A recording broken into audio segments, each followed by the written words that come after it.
All right, everybody, it's the Jerry Metcalf podcast where top real estate agents tell how they do it.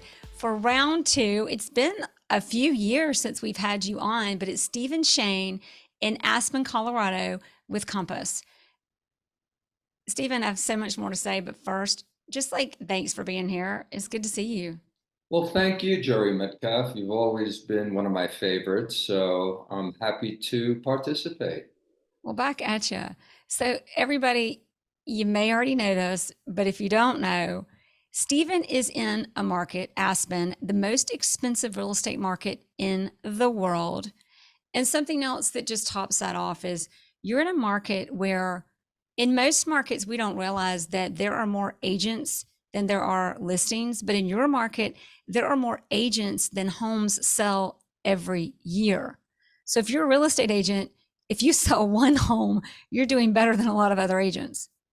And I think that there's plenty of brokers that subscribe to that philosophy. So the bottom line is if you get pulled over by the police here, they don't ask for your driver's license. They ask for your real estate license. Not everybody has a driver's license. That that's an even better way of putting it, right? It's not, it's a competitive environment with a real enticing payday.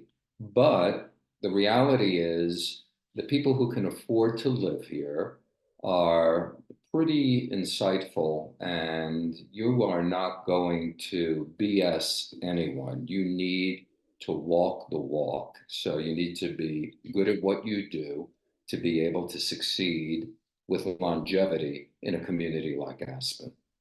Well, something interesting about that. It's kind of funny how there's a book, Good to Great, that said this in different words, but when you stop bullshitting people and you actually are just good at what you do, it's a lot more fun. Maybe that's an opinion. And you get further a lot faster, even if you're not in Aspen.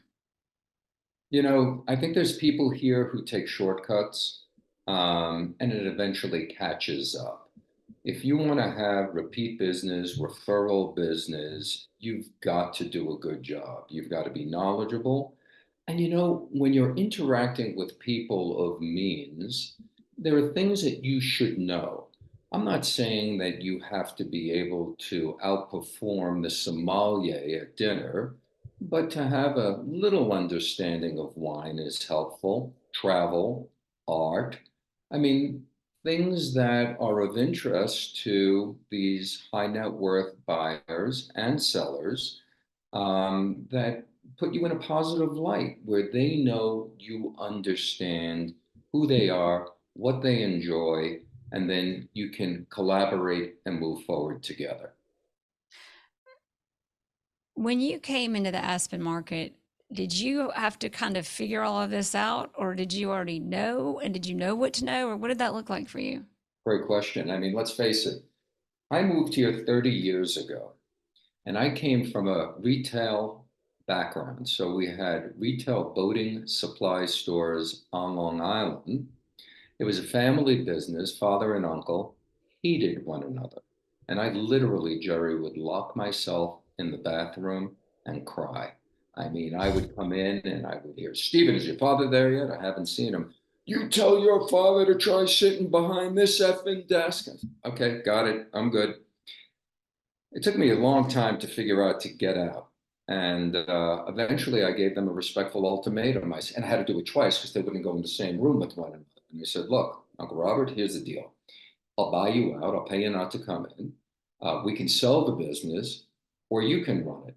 And then I did the same thing with my father. They ended up selling the business. It was a small business. They retired. I moved to Aspen, a place where I used to vacation as a single guy. Took a place sight unseen. And when I arrived, two things happened. One, I saw the price of real estate. And two, a young fellow whose college roommate was leasing space in Keystone. So he worked for IntraWest. They wanted to have a snowboard store there. So this was the advent of snowboarding, 1994. Mm-hmm. And I said to this young fellow, look, I'm not going to Keystone. If you want to go to Keystone, give me a business plan, please don't kill yourself, just easy, simple. I'll take a look at it and let me see what happens. I showed it to a friend of mine who had money. I had no money, nothing.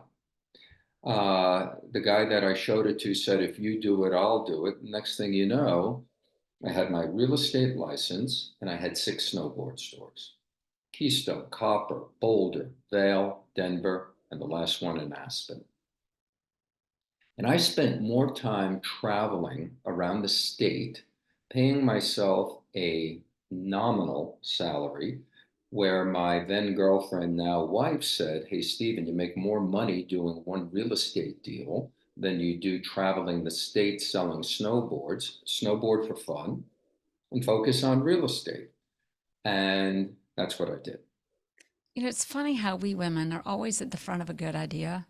Let me tell you something. Between every assistant I've ever had, including the 2 that I currently have, and my wife, I would be nowhere. I mean, these people get it, keep me on the straight and focused road. I'm in agreement with you, Jerry Mecca. Right? We run the world. We just let men think they do so they can do all the stuff we don't want to do. Well, we got a presidential election going on, and there is a woman candidate. So, Really? Maybe I should keep up. That's how bad I've gotten. I watch like Lex Friedman podcast and Joe Rogan, and I leave all the other stuff to be. That might be a bad idea. Not that Joe Rogan and Lex Friedman are, but you know, no comment. we'll just we'll We're not we'll going to just see discuss what happens. politics. We'll Not just see what discussing. happens, Okay. right? Not. I need to pay attention a little bit. All right, so Aspen Keystone. So Keystone was the company, right? Or Keystone, you've got Keystone. I had 6 stores. I told you the Yes. locations. They Yes. were called Polar Revolution, and ultimately I either sold or closed the stores and focused my career in real estate. Um, Well, a few questions. yes. I want to go back to this little business that you started that didn't, it was like, wait, this isn't really for me, but it was successful quickly. You've got like stores across states, right? Just because you have stores doesn't mean it's successful. Well, business development did well, just the profitability, maybe not. Yeah, I mean, well, I didn't own the land or the buildings. I was leasing the space, had a business. It's a highly seasonal business. I came from retail. I think we're all guilty of doing what we know. But it was really a marginal business. And I ended up, as I said, selling a couple of the stores and then closing others, and then really just focusing on my real estate career, which in retrospect kind of worked out. Here's what I'm hearing. Like nobody ever knows their own secret sauce. In developing that business, sure, it wasn't what you wanted, but it was business development that you said, wait a minute, let's refocus that in an industry where I can do less and get a bigger outcome if it goes well. Was that with the other business went supposedly well with business development, but it wasn't getting you what you were looking for in your lifestyle for your business? It was fun. There was components to the business that I liked very much, snowboarding, and also we had a lot of fashion. And then in the summer there was cycling. So all things that I liked. That being said, um, I also like a level of success, financial security, and that this was not going to provide that. So So, I took my work ethic, I took my interpersonal skills and applied it to an industry in a community that could provide me a greater level of success. so now here's what I bet everybody's thinking. So you went into a market where you've got more sales in a year, I mean, more real estate agents than sales in a year, that's highly competitive. When you went into this, and clearly I mean, you have been in the top 3 in Aspen for a, the majority of your career. That is no small feat. So looking back or giving us perspective, as you came into it, 2 questions. Did you know what you're in for? And then what got you from the beginning to who you are today? The I, throughout my career, including today, 25 plus years later, go to sleep thinking, I will never do another deal. Um, or where is the next deal coming from? So this wasn't a slam dunk. I had to make inroads. And there were established existing brokers here who had relationships. I had a seminal moment in my early real estate career. Um, so my wife was a great tennis player, comes from a tennis playing family, and she used to be a tennis pro here in Aspen. And one of the families whose kids she would teach tennis were the Crowns, and the Crowns owned the Aspen Skiing Company. There were seven Crown children at the time. Unfortunately, there's now six. That's a story for another time, but it's just a terrific, terrific family. So Clara and I, my wife and I, took Susan Crown to dinner. And when we were returning and dropping her off, I knew she was building a home. And I am really a neophyte. I am new in the real estate business. And I'm dropping her off at her existing home. And I said to Susan, um, when you complete your home that you're building, are you going to sell this home? She said, yes. I, believe me, built up all of my courage and with a cracked voice said, well, can I sell it for you? And she said, do you think you can? And I said, I know I can. And I ended up getting that listing and selling that home. And as you know, throughout your real estate career, before you became a public figure, um, that was a springboard to referrals, additional business. And I always believed in investing in myself. And from there, I was able to grow the business. I had validated who I am and my company at the time in the eyes not only of an important person in this community, but a high net worth person who has a lot of high net worth friends, influence, etc. You know, there's a lot of one hit wonders, but you weren't one of them. You know, Come on Eileen was a one hit wonder, and I love that song, Are you going but to sing it for us? no, but it was done by a group called Dexy's Midnight Runners, I think, and I wish they did a couple of others. Yeah, I mean, listen, I never was a success in anything that I had done. I got cut from every team I ever tried out for. I wasn't an academic scholar. I really didn't care. Um, and this was, an opportunity to be successful at something. So I'm not driven by the financial success. I'm more driven just to succeed. And when I was number one in 2022, that was a big deal. 2023, that was last year, I was close. I was number two. But that drives me, I want to be good at something, and this is what I'm good at. You know, there was a guy, I don't remember where I heard this, and I've heard it a few times. It says the people that are like the success we're talking about, the people that really are the outliers or at the top in success, it's that need to prove something that often drives them. I can't tell you how many guys I know who lost their fathers at an early age and now are billionaires. Um, it's a real interesting phenomenon. And, just I don't know if they made a conscious effort to provide for their widowed mother or if it was in their DNA, but it's really interesting. Um, so again, success is relative. You know, it's funny. People will say to me, "Oh, Stephen, you're so successful." Remember, Jerry, this is a very small town. We've got 7,000 full-time residents here, or God, 7,000 that is residents. a really small town. Yeah, And it's a snow globe. I mean, you know, any move you make is pretty much magnified, and everybody knows where you are and what you're doing.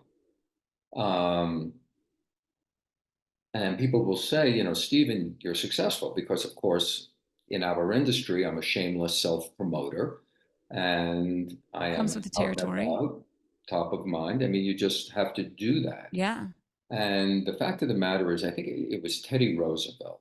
I can't believe I'm pulling a Teddy Roosevelt quote out here, I can't wait for but this. I love it, and you're going to love it, and I think your listeners will love it, and it's important. Um, Comparison is the thief of joy. So if you live your life comparing yourself to others, there's always going to be somebody more successful, a better athlete, better looking, smarter, etc. You can't live your life that way. You know, you can live your life trying to be the best version of yourself. You can still be competitive. My clients are insanely successful. I am relatively successful. Well, I mean, again, it's all relativity. That comparison game, I think it's funny because in some ways it can drive us in real estate. I have to admit I'm guilty of it. But on the other end of it, in many ways, it's like I started replacing that word comparison with inspiration.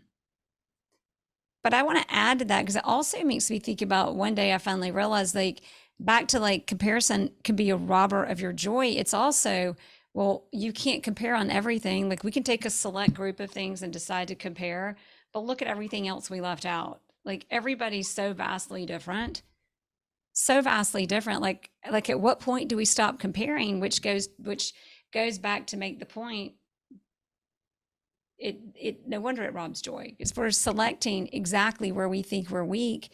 We're just positioning ourselves to rob ourselves of joy. There are compass brokers in Nashville, Tennessee. There's a compass broker in Raleigh, North Carolina. You're smiling, you know who both of them are, I'm assuming. I think I Um, know definitely in Tennessee. But go ahead. okay, listen, we don't have to be shy. No, Aaron I'm just Kruger, laughing about it. We're probably talking about Erin. Aaron Kruger, Yes, right? yeah. In And Nashville. she's been And on the show a few times. oh, She's has she? just, oh my I God, she's mean, so much what fun. a dynamo, She's so much fun. a We are going to quote dynamo. her on this show in She a is minute. a Yes, she is. dynamic Yeah. woman and a dynamic broker. And believe me, her story is not, Same. you know her Yep. story. Okay.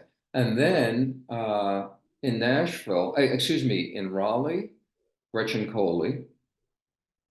Um, I don't know Gretchen, but yeah. so look, the price point in Raleigh, you know, if the average sale price of a home in Aspen is 13 million, I'm going to guess the average sale price of a home in Raleigh, and somebody can look it up, and I could be completely wrong, you know, is 650,000.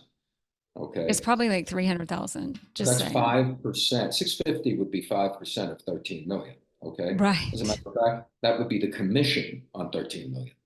So she does velocity and so I made a presentation in front of the Compass Sports and Entertainment division, and she followed me. And I would like to think that my presentation was insightful and effective, but it was completely different than her highly insightful and effective presentation. So the fact of the matter is, as you stated, you know, people are different. People are in different markets. People have different price points of what they're selling. So if you think about success, and I mean this more than so I, as you know, mentor not only Compass brokers around the country, but I also, because I'm a person of notoriety, again, shameless self-promotion in Aspen. Notice when I talk about Aspen, I look out the window thinking, You like there's Aspen. remember where you're like enjoy the view, right? I mean, So you've got, I'll meet with contemporaries of mine, their children, okay, who are setting out in their careers. And I find myself drawing a pyramid because, believe me, I don't have an MBA. I'm not sophisticated in business. I'm a street guy. And I draw a pyramid, a triangle. And then on the top of the triangle, there's a little triangle, right? And I say, this is what you want to achieve. And 9 out of 10 times, they try to outthink themselves and give some sort of, critical answer. It's the simplest answer in the world. What is it that we all want? what is it that we all want? Oh, I mean, I'm going to go deep on you, but what we Nope, really don't get want, deep. What do we all want? well, but what do we all want? What we all want is what drives us in our deepest of values. That's what we all want. So you're much smarter than me. To That's me, what drives every decision we make. it's a simple answer. What everybody wants is happiness. And we all have a different way of getting it. So the And a fact of the different matter, percent. Well, and what, right? Yeah, of exactly what, course, if right. any, But it's not like, success. It's not, it's happiness. We well, want to be what, happy. I have to add something. Watch Vikings on Netflix. They make fun of people who want to be happy because that is their happiness. Not making fun of people, but there's this whole thing about struggle and this pursuit and the whole Vikings thing, the whole mantra. But just that, but it's driving your point that in that they found happiness If there's in that another struggle. broker, Yeah, if there's a broker here in Aspen they want happiness. at Compass, okay, I think and anywhere. anyway, but I'm going to just cite an Yeah. example. If there's a broker here and it's powder day, and that broker goes out and skis that powder day, okay, or a lot of powder days during the course of the season, good snow year, and I'm at my desk, who's right and who's wrong? If I outsell a broker 2x, but that broker is cycling on a bluebird day or skiing or fly fishing, who's right and who's wrong? Well, right. Who's right and who's wrong depends on what you're basing that on. It really is based on what provides you happiness. Going back to what I said earlier, I never succeeded at anything. And if in fact what provides me happiness is being number one, okay, then that works for me. If what provides this broker happiness is backcountry skiing or, fly fishing or whatever, that person's not wrong. I'm not wrong. It's what works for each of us, right? So, it's an interesting business. Um, you are, for the most part, even if you're hanging your license at another company, at a company, you are your own boss. You make your rules and you can follow your rules or not. I mean, the most difficult thing to do in our business is to create business when there is none. Look, if somebody's looking for a comparable market analysis from me, or a listing presentation, or if I have a showing, or if I need to do whatever. If I have something to do, it's pretty easy. Okay, it's in front of you. You've got a list of chores and you will hopefully accomplish them. It's when you don't have something going. That's when it's difficult. How do you go get business? How do you generate business? And the single greatest thing in this business is a willingness to be comfortable being uncomfortable. Mm. Okay? And if I were to share one thing with every broker, no matter how successful your podcast listeners are, or if you're a new broker and a new listener to Jerry, you've got to get comfortable being uncomfortable. Well, I don't know what is with me getting deep with you, Stephen, but a few things. I'm going to start with where you ended about comfort and uncomfort. Isn't it funny how comfort might just be an illusion? Usually, comfort for people is certainty. Like at the basis of all needs, it's like, I just want to be certain it's going to be okay. And really, whether we remember COVID, when the shit hit the fan, people were getting laid off before we knew how great the real estate market was going to be. And as a real estate agent, I was like, I'd only been a real estate agent by then for 18 years, but finally I was like, oh, wait, like everybody's losing jobs and getting laid off. And here I am in the most comfortable or perceivably comfortable position possible because I've got 50 bosses, not one, right? Isn't that interesting? So I couldn't agree more. With COVID, Yeah. I told my three assistants, don't you worry. No matter what takes place, you have a job through the end of this year. So that conversation took place in March, right? I thought, well, look, nobody could come here. There weren't any hotels open, to show property. Where are they going to stay? If they did get here, we were obligated to put on a hazmat suit. I mean, it was insane. So I really thought this was the end. Um, again, it's easy in retrospect to say, you overreacted, but that was kind of what I felt, and I didn't think we were going to have any business. So now you've got to be creative and you've got to, as you say, here's what I did. All these people were going to come here and they couldn't. I went out and I bought 200 Aspen Monopoly games. And I hand wrote 200 cards. Hi, Jerry. I know you're disappointed you won't be able to come to Aspen this spring. I thought I would send a little bit of Aspen your way. Looking forward to seeing you soon, Stephen. 200 Monopoly games shipped across the country to clients, potential clients, etc. Um, so that's taking an uncomfortable situation Yeah. and doing the best you can, within the constraints that have been dictated. I mean, What a brilliant but simple thing to do. yeah, It's like, what uh, can we all do, right? There's not many people that can't pull that off. You just did. we got to think of it, right? I mean, so again, there's people better at reading surveys than me. There's people better than reading floor plans than I can. But there's a level of creativity. There's an understanding of people. You know, when I sold my company to Compass 8 years ago,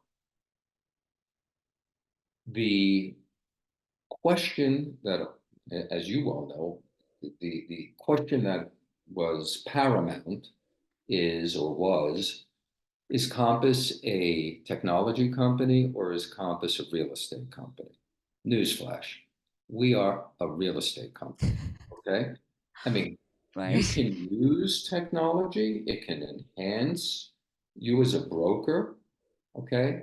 Uh, there could be also a perception by buyers and sellers that you have a rung up on the ladder because of our technology. But at the end of the day, we are in the people business. Let's face it, I am probably on the older side of most brokers, and my technology skills are average at best. I'm surrounded by support that are great.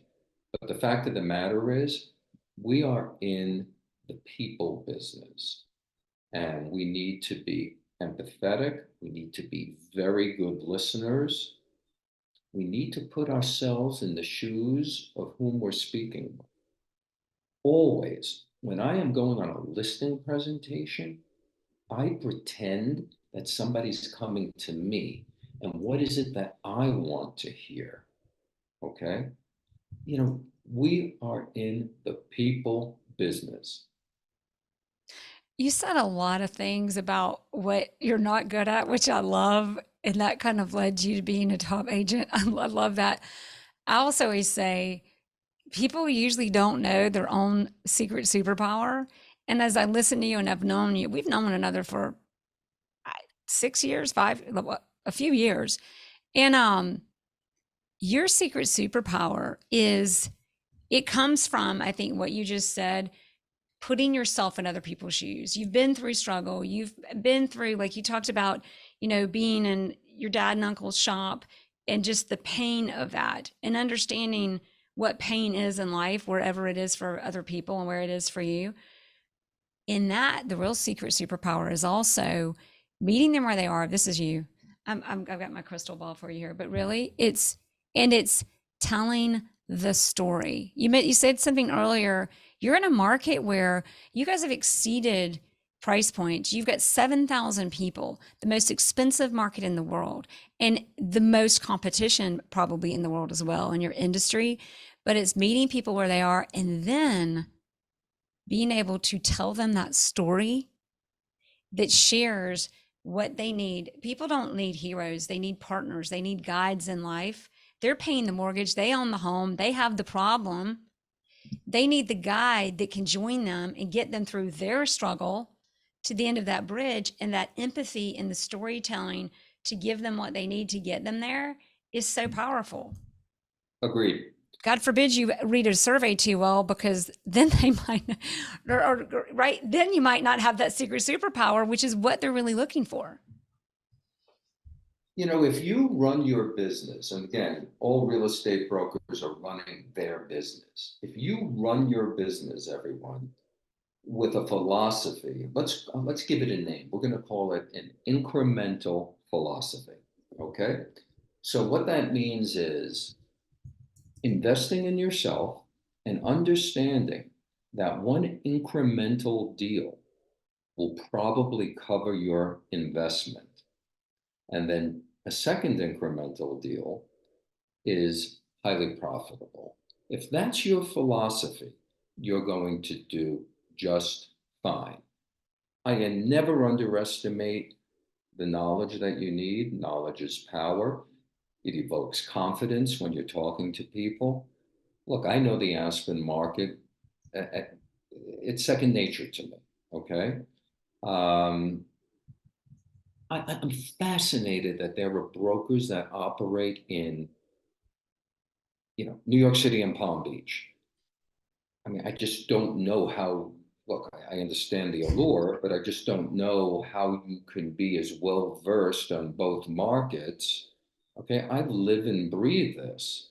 Deals that take place here often are off market deals. I mean, you've really got to lean in. Um, but if you do, and you invest in yourself, I think that if you've got likability and you have a work ethic and you're knowledgeable about your market, and you are willing to get uncomfortable, do things that you may not necessarily want to do, but understand that they may pay off, everybody will do just fine. When you get uncomfortable, get uncomfortable. It's funny because when you work out, you've got to get uncomfortable, right? But if like to get a good workout when you're uncomfortable, it builds Right. muscles because that's when you know.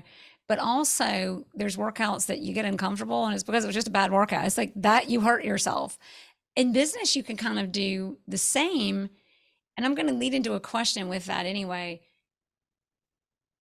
I look at your business and I know some of the people you've represented. I don't know if it can be public knowledge, but you've represented some people that are a really, really big deal that no one on this show would not recognize who they were. Now, you didn't show up one day and just win clients like that. There was an element of, I think that some of that goes into incremental philosophy. There were uncomfortable things that you did, but there are things that were you did, sure, maybe there was a little luck, but that doesn't come without some preparation.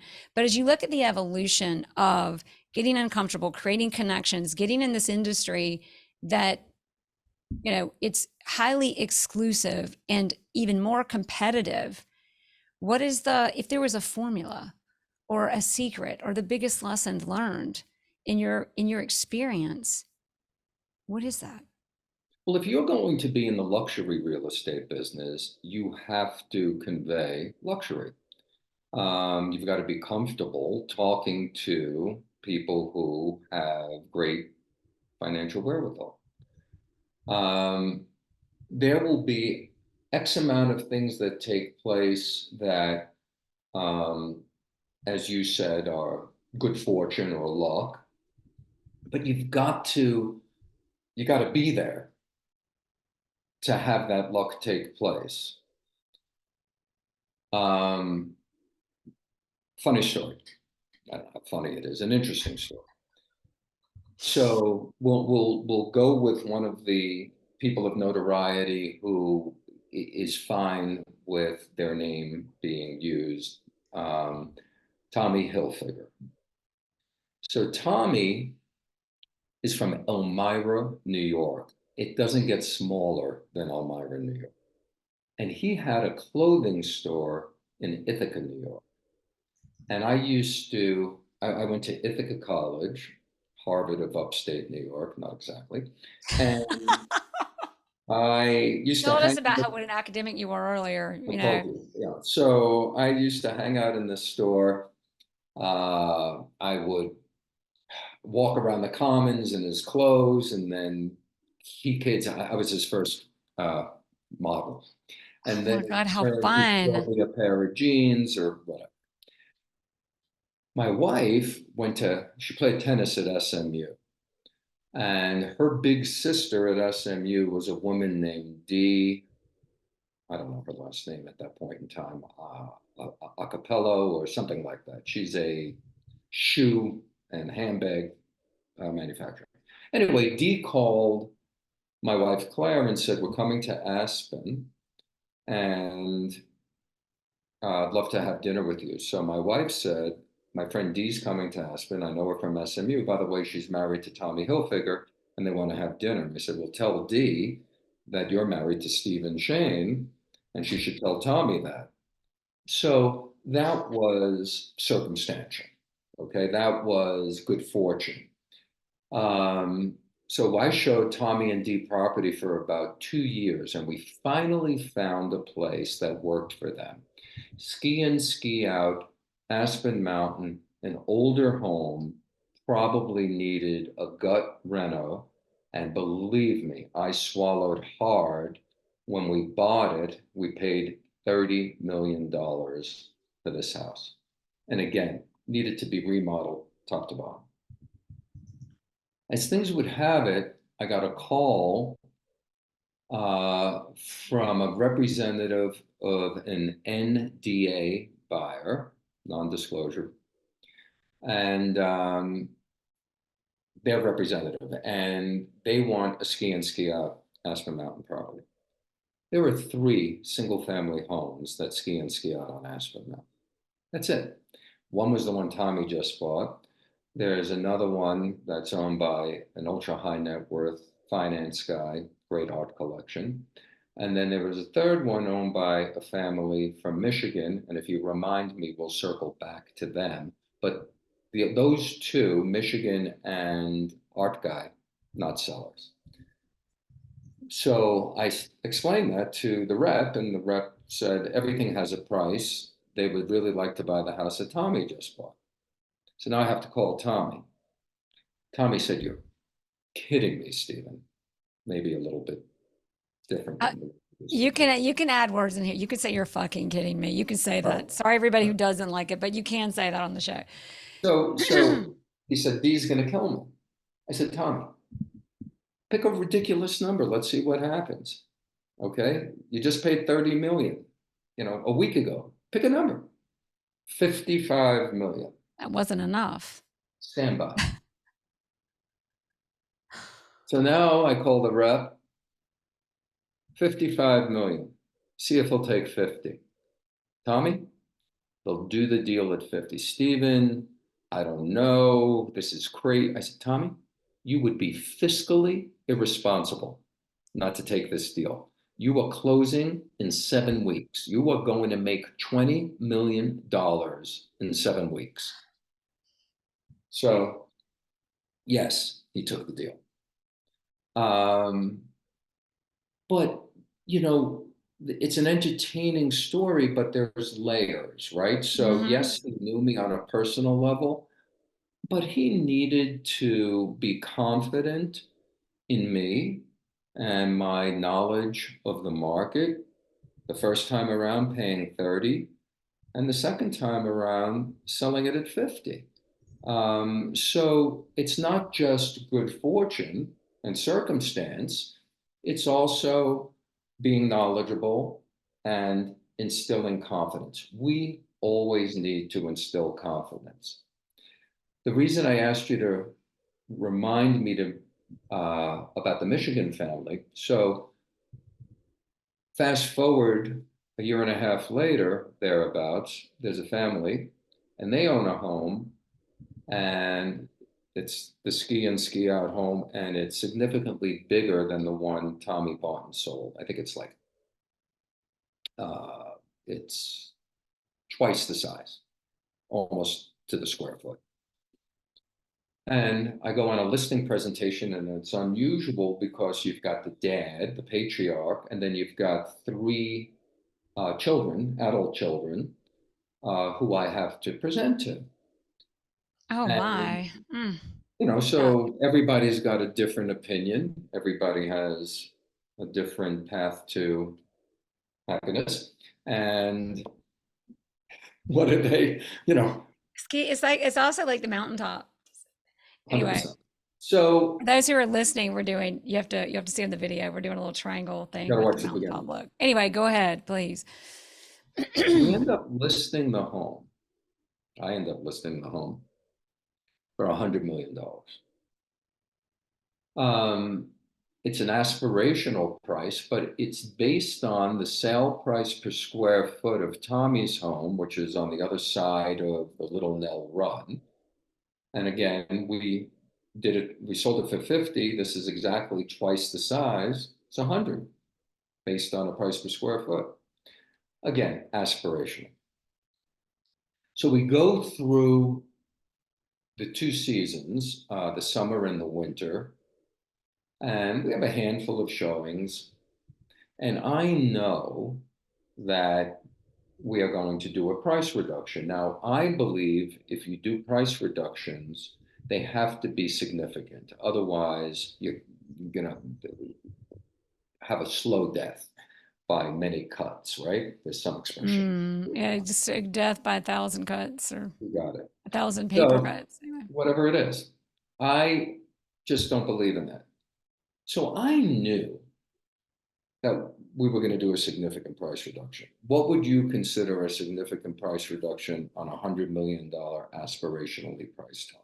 Are you asking me? Yeah, there's nobody Well, else here's here. the great thing. I'm like, are you asking the audience? So here's what I'm thinking about that question. If that was in my market, I would know. In your market and not knowing the market, I don't know, right? Well, The what's a, price what, point. what's a number that gets people's attention? Because when you do a price reduction, you're doing one of two things. You're either now going to engage people who have not seen the home Hmm. because it was at 100 million, and now at this New number, audience. they're going to consider it, or you're re-engaging the people that had looked but thought it was overpriced. So it's got to Or be a, both. Or if you're not careful, you're creating the image. If the price isn't significant enough, you're creating the image of desperation, which is a terrible place to come from when you're you know, negotiating. yes and no. I agree Well, with you. You don't want to come from a position of desperation in the same respect. The fact of the matter is the seller holds the cards. So the seller can take any deal or not take any deal. It's exactly. up to them. So Exactly. you're not going to throw Yeah. the number out there, so I'll give it to you. Well, you're right. Well said. All right. That's so true. Um, so as far as in that market, what was the highest sell price before that, and how did it compare to this house? So this would have been at $100 million, dollars, the highest price ever. By how much? What I did is I knew where we were Oh, going. I wanted to play this game. You Well, just we really can like take the left me guess. What's the hanging. guess? What's the Left guess? me. Well, I would take one of two strategies. One would be what's the highest sell price, and let's reduce it just above that so it can still be the highest price if there's an ego play. Or the other one would be let's sell the highest price and look at this more logistically and look at the approach there. But I'd almost go on more, whatever it is, what's the angle that's going to hit the guy emotionally? Because that's where people make decisions and buy anyway. I like it. What'd you do? I know, I'm going to get there. So Yeah, or slow. Yeah, I love this. This is I actually knew really we, because everybody, and I'm going to stop interrupting you, but everybody, like, there's so much in this and every move in this that we can learn from that this is like, please take your time. so I had a number in mind, but I hadn't addressed it yet. But we knew we were going to do a price reduction. We just hadn't discussed the number yet. But they knew that my philosophy was a significant price reduction. In the interim, we receive an offer, and the offer is low. I'm testing my memory here. I think the offer was $45 million.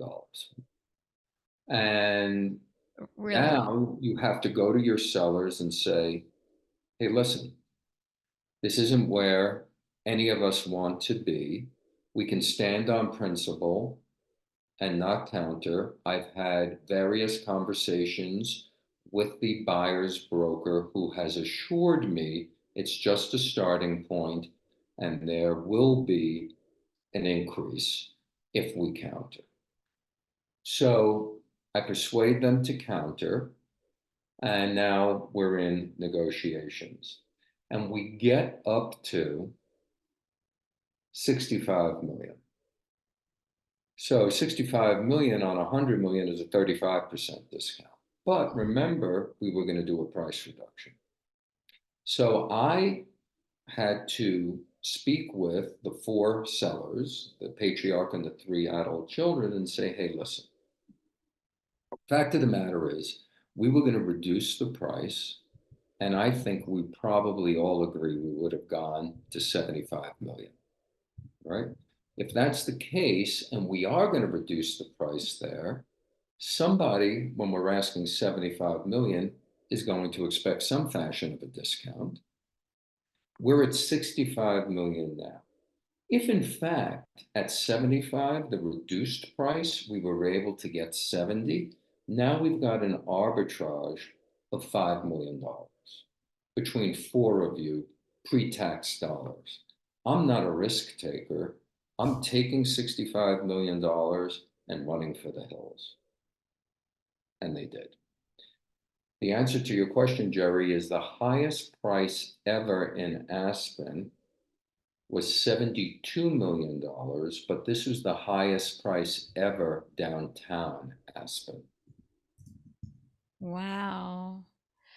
Wow. So 75 million No, was the price. 65, Wait, like, and 65 is the here's what I sell. tell you, I don't, being the agent in Atlanta for 20 years, we don't deal with $100 million homes. 100 million, $25 million, right? That's a lot of money. But the funny thing about I used to have this conversation with sellers all the time. When we talk about price reductions, when you reduce the price, it feels like you're giving that money away and helping them see, but the money's not there and it's not going to be Well, one of the without the right single great decision and the right that strategy. first of all, number one, we collaborate with our clients. Okay, we're in it together. We're shoulder to shoulder. We're on the same team. That's number one. Number two is at some point in time, the market has spoken. And the fact of the matter is, we were on the market for a year. It was written up in the Wall Street Journal. It was written up in Barron's. It was on Fox News. I mean, there was It's the no, market is aware of the property. Two things I want to do that you're saying. Number one is the approach, and number two is especially in these price points, how we consider that's so relevant that you brought up. That you just want to highlight it. But number one is it's the knowledge, the relationships, and then there's trust and time. The things that happen over time and what you build with time. And that doesn't mean I'm a big believer in immediate success, and it's not typically what people think it is. It's not chasing, it's cultivating. Things happen quickly that way.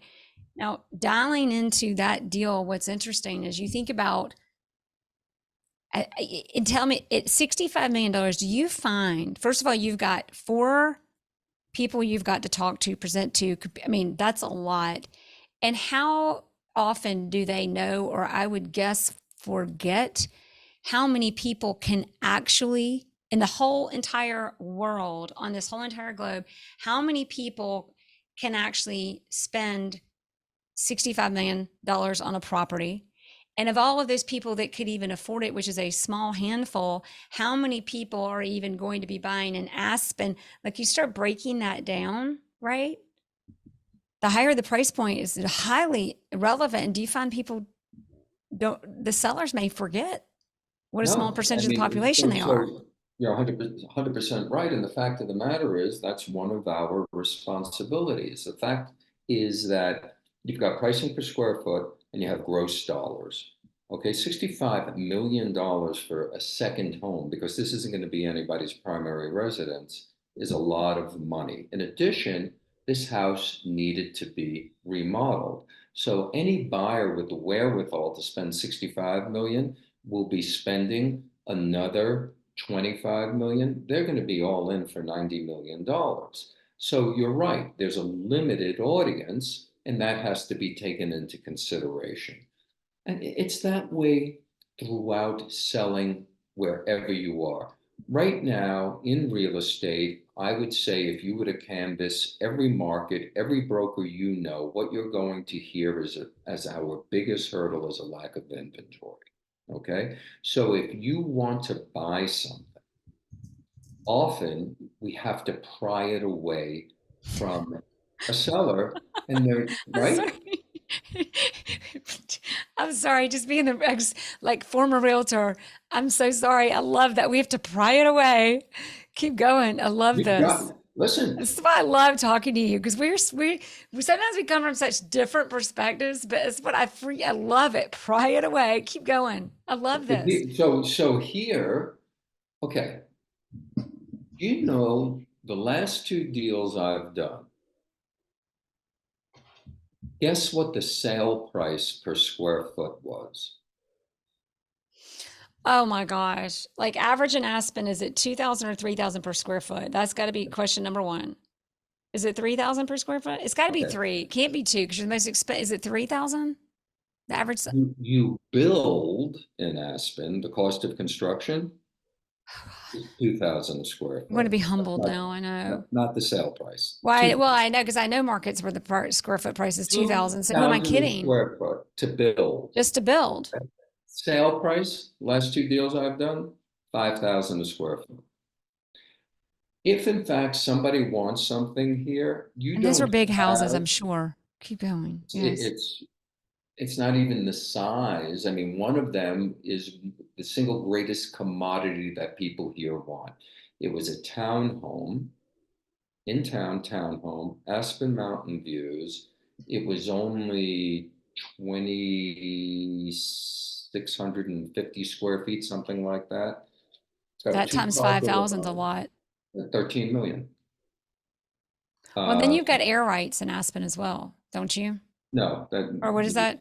more New York. We don't have that here. Um, Or but something with the blocking views and what you can build to block certain well, people's there's height views. height restrictions. Height Okay. restrictions. So the point of the matter is, when I said if you're going to have to pry something away, I wasn't kidding. I I mean, agree. Yes. I just love how you worded that. Is perfect. we don't have, somebody who has something great typically is not an enthusiastic seller. You know, that love though, on the other side of that lack of inventory, when there's lack of inventory, it's like all markets go up and down. Is inventory what's MLS, or is inventory just how much real estate is out there and how it's parceled out? It's in the MLS, and Well, by then quote unquote real estate realtor definition, but do you see where I'm going with this? yes, of course. I mean, the fact of the matter is that we have many more people who want to be here than we have property for sale. So the simple laws of supply and demand continue to increase home values, property values. That being said, everything has, there's two sides to each of these coins. So when somebody's looking at a two-bedroom, two-bath, 1,250 square foot condo in downtown Aspen, and it's $4.5 million, the barrier of entry is really unattractive. Now, that Or being high. said, Well, that depends on perspective. It's all relative. well, look, you can say to your buyer, It's this is challenging. exactly this is exactly what I would say to a buyer. Okay. Number one, if you're coming to Aspen strictly to ski, there's other great ski towns, and you could probably get a single family home in Sun Valley for the same price. But if you're coming here for everything that Aspen has to offer above and beyond skiing, you got to get in the game. And I will tell you, historically, all right, what you're buying today will be worth more tomorrow. So you gotta Especially get in it. Aspen. We just don't have enough, and there's still people that want Wow. to be here. So, it's a double-edged sword. Can I give you the like probably lamest metaphor to that? And it just came to mind and I just love it. It may be so cliche or so whatever, but watches. If I buy a watch, it's not worth like it's not even worth half what I paid for it when I bought it. Now, real estate doesn't even work that way. But if I buy a Rolex, it's going to be worth more. Is that like the lamest and metaphor ever? But literally, for because everybody's afraid. But I'm like I bought a watch a long time ago. I still don't have a Rolex, and I was like Here, 25. See, and I literally did not buy the Rolex. And to this day, I am like, it was a $3,000 watch. It'd probably be worth like 10 now. And it would just be cool to have it because now it'd be, I'm not going to say how old it'd be old. But like, but I is can, that, but I I just, literally, in some ways, it compares. And I I love your saw an Rolex. It's on, beautiful. I Is that a saw, limited edition? no, Show us but I again. saw, no, but I saw an Yeah. online, GIF, I think that's what they're called, and it showed these two guys hysterically laughing, okay? At me for not buying a $3,000 Just Rolex. and then underneath it, it said, reaction of Rolex dealers when asked if they had a Daytona in stock, because you can't get a Rolex Daytona right now. That's Well, the Aspen metaphor, right? listen, That's Joe, even we'll better. never be all things to all people, right? I mean, And better not to be. but I will tell you this, and I pride myself on this. I will give my heart and soul to somebody buying a $2.5 million condo. They get the same level of service as somebody buying a $22.5 million Are you condo. sure about that, Stephen? Or is that 100%. just I'll because tell this is you, going out to the public?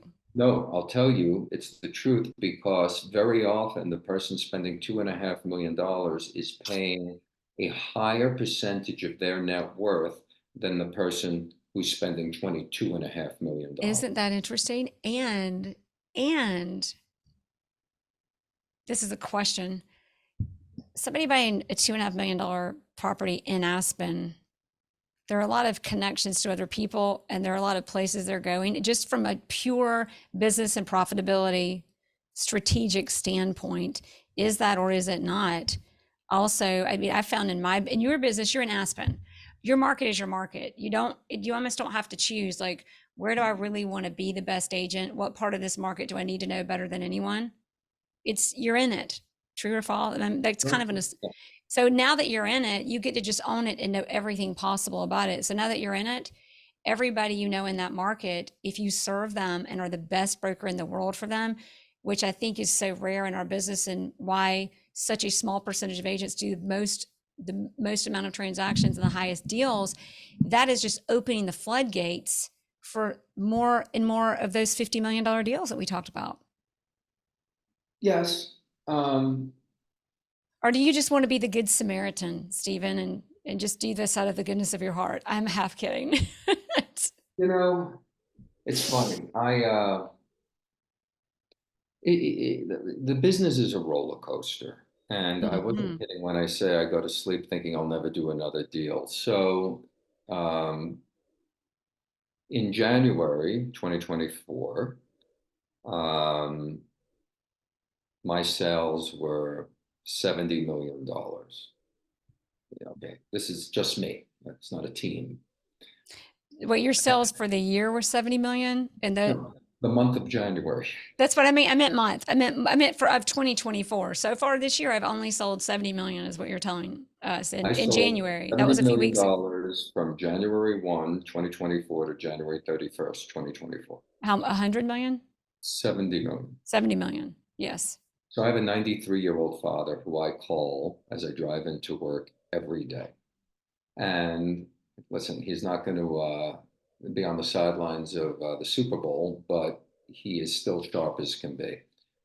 And he said to me, well, that means you're going to do $840 million this year. And I'm like, Dad, it really doesn't work that way. Oh, So um, there's humility here, Jerry. I yeah. promise you. Again, the people who I service, and we are in the service industry, are highly successful people that didn't reach their level of success by being anybody's fool.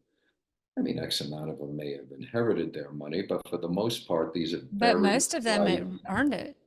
bright men and women who still value a dollar. They're not here to just throw it away.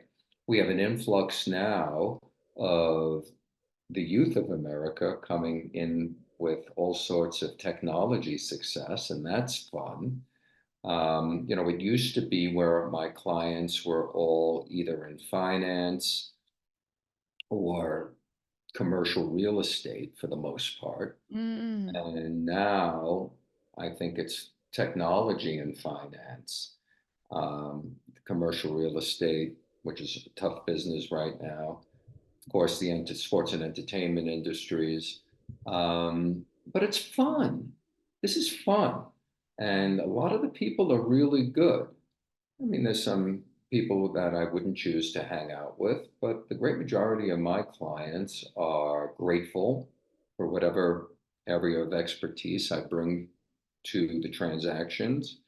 And, I become friendly with the people and hang out with the people and share everything Aspen has to offer. Wait, don't you meet some of the coolest people by doing what you do? And maybe some of the Yes, not so much either. Also, real estate agents, to do this is, my opinion to be contradicted or to see what you think, but to be a luxury real estate agent, it's really important to be friends with the right other luxury real estate agents, not just in other markets, but in your own. Now you're in a small I mean one. we're certainly in a referral business, And I'm and not talking about referrals. Like I'm talking about like other off-market deals. How are you going to know about off-market deals if you don't have the right relationships? Obviously with the consumer and the homeowners, but maybe other brokers. But here's where I'm going with this. I've done a lot of work with agents in big cities, a lot of work personally in Atlanta, and obviously co-oping with agents in Atlanta. But looking at a market like Aspen, that's where it's really important to be dialed in, not just to your own clients and the market, but to the other real estate agents that are also at that level and have that trust.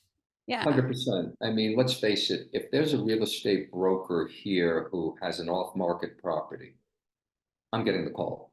I mean, they're calling exactly. me and maybe three or four others because of the amount of business we do. So there's a better chance we're going to have And the that kind of buy. business that you do. Yeah. No. And look, I answer the phone. I'm here. I'm readily available. I mean, I live and breathe this, which brings me to the point that I have a showing relatively soon. Well, I have one more. Well, here's You what we ask me have. whatever you We want during the have day. I have one more question because I want to talk about your mentor, and then I have our final three, which will take, depending on your answers, about 15 minutes, or it could take. Okay. Okay, Okay. one more question. We kept touching, and we haven't talked enough because everybody, I don't know, like who does and doesn't know Stephen, because you're a big deal in this world, but I've had the experience of getting you in person a few times at dinner and at events and different things. And you are just so much fun. All of that. And you are a great storyteller with so much experience. And you really slow down and bring people into the experience in a way that you can learn so much that and now you're mentoring. And so as you look at that, you've got a mentor show on YouTube. What are you? I'm going to have so many questions. So I'm just going to ask two at once and you choose how to answer it. What do you love most about it? And what do you find most surprising in the process of going back and meeting agents that are newer or at a different level in the business to see there's this other perspective you may have even forgotten could be had? Great, great, great. You kind of nailed it. So the satisfaction comes from an agent reaching out to me after a mentor series that they've watched on YouTube and calling me and following up and then saying, I implemented what you had suggested and I got this listing or I was able to bridge this gap or I did this deal. So there's satisfaction there. Look, we're all people. I like people generally. And if I can give back, I'm happy to do it. Um, Part two of your question was I think about what I receive out of it in addition. And the fact is, what's crazy or unexpectedly, and what's crazy and unexpected is I learn from my own mentor series. So recently I did one about patience, and that's not a strength of mine. And when I started off this, I try to keep the Like videos at around, PATINCE patients. yeah, yeah, yeah. And believe me, my family will tell you it's not a strength of mine. But the fact of the matter is, I started off and I said, when I'm presenting today, I should really be looking in the mirror. And then I cite examples of things that have taken place that support the premise that I'm providing. It's called real estate. It goes back to Compass being a technology company, where I believe it's a real estate company. And I share different stories, and I've got a lot of them throughout my career that support the premise of what I'm trying to convey, whether it's being top of mind, whether it's negotiating commissions, going on a listing presentation, things as simple as showing property, okay? And an effective way of going about it. How many times when you were a broker did you walk into a listing, a different broker, and they didn't shut up? You've got to allow the buyer walking in to look at the property and like you're looking at artwork, Yes. Well, right? like, it's funny that we need to say this, but obviously we do because that is just so true. My major competitor here is very good at showing property. She uses an economy of words. One of my assistants is very good at both are very good at showing property. One in particular uses an economy of words. Allow the buyer to experience the property. And you say economy of words as in she doesn't use very many. Yes. Just to be sure we all understand what you mean by that. Sorry. You live in Aspen, they're all overeducated. Come on, Jerry Metcalf. Here we go. Well, I mean, like economy, what words are those? Um, Now, and we're about to do the final three. Is there anything, any question? Well, what have you learned? What is the biggest thing you've learned doing this? And has there been anything where an agent you've been like, how could you think it works like that? Or I didn't know people would get even like, what are you talking about? This is not how real estate is. Let's back up and start over. So, the fact of the matter is that there are no guarantees. I've received listings where I was pleasantly surprised, and I didn't get listings where I thought I should have. So you really don't want to ride the roller coaster. You kind of want to get calm and understand that this isn't a business, this is about people. We are all people. We all have our insecurities. We all have our problems, our issues. We all have our highs, our lows. But we are people and we need to be empathetic when we are interacting with anybody. Just because we understand real estate doesn't mean our buyers and sellers have that level of knowledge. So, you know, we're not going to speak to them in some condescending manner, but we want to be able to convey our thoughts and make sure they have a clear understanding and work through whatever their issues might be. And believe me, there's so many different things, from a death to a divorce to kids moving out to grandchildren to a difference of opinion of a husband and a wife or partners. I mean, and you've got to be conscious of that and help. You want to be a help. You are a guide, and you're a guide that you slow down, you empathize, and you tell stories. And that is, I would get, I would, from what I'm hearing, I truly, and how I know you, that is your secret superpower. One more question, and then the final three. For the guy who thinks every deal is his last deal, how do you keep, or do you, how do you keep peace of mind? That is a lot to deal with. And I think we all, it is, as real estate agents, everybody, there's a little bit of that. But how do you manage that? I think that you have to sit with yourself and understand that you've done the best that you can do. And there's certain things that are in your control and certain things that are out of your control.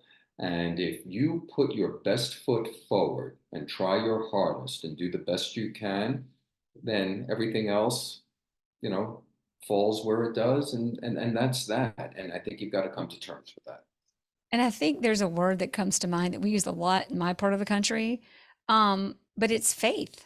I mean, there's a little faith that goes in there, or it could be faith is a word like, look, I'm going to do the best I can, and the rest's not up to me.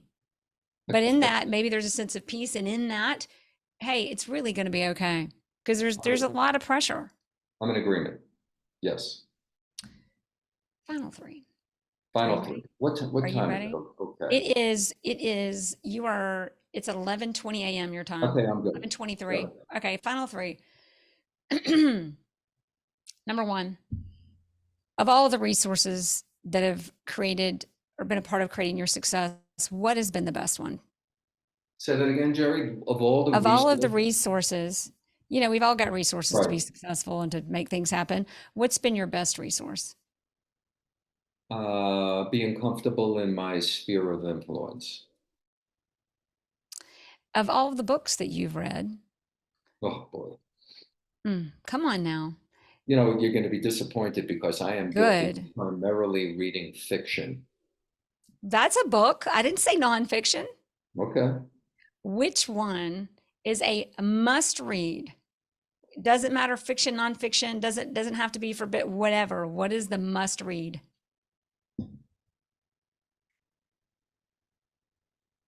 Shadow of the Wind. How so? What makes it great? There's a component of mystery, but it's really human interaction. It takes place in Barcelona. It was actually written by Carlos Ruiz Zafran in Spanish, translated into English. And I mean, it's right up there with, you know, some of my other favorites, anything and everything from The Fountainhead. Uh, Other than I sounding well versed when you talk about it. But what do you love? Like, what about it resonates? And did you read it in Spanish or English? Human interaction. That's what gets me. You know, I mean, if I wasn't a real estate broker, maybe I would have been a psychiatrist. It's kind of the Uh, same thing. yeah, no kidding. Um, and question number three, Jerry Meta. And wait, and say that. Oh, And come question number on. three. I gave you two books. What about the human interaction? There are all kinds of human interaction. What in this book is so appealing about the human interaction? And then I'll go to the next It one. was a young boy coming of age, and there were relationships that he had that were interesting, and he had to navigate. Look, I just read a That book explains it. relatively recently. There's a an author. I think her name is, oh boy, I screwed this up. I'm looking. It's either Kirsten or Kristen Hanna, and she always writes about women heroines, and the trials and tribulations of these women. One of them takes place in Alaska. One of them takes place in the plains of the Midwest. There was a third one I read that took place in German occupied France. She's a Wow. I'm wonderful looking her up author. right now. Look And at Kirsten Hanna. yes, I think that's it. We'll find it because I'd like to share that with everybody. Here's your last question. Yes, Are you ready? yes. I'm giving you a hard time because I can tell you Okay, are. go, girl. Of all the things we've talked about, if everybody forgets everything we've said, what do you hope if there's only going to be one thing we take away?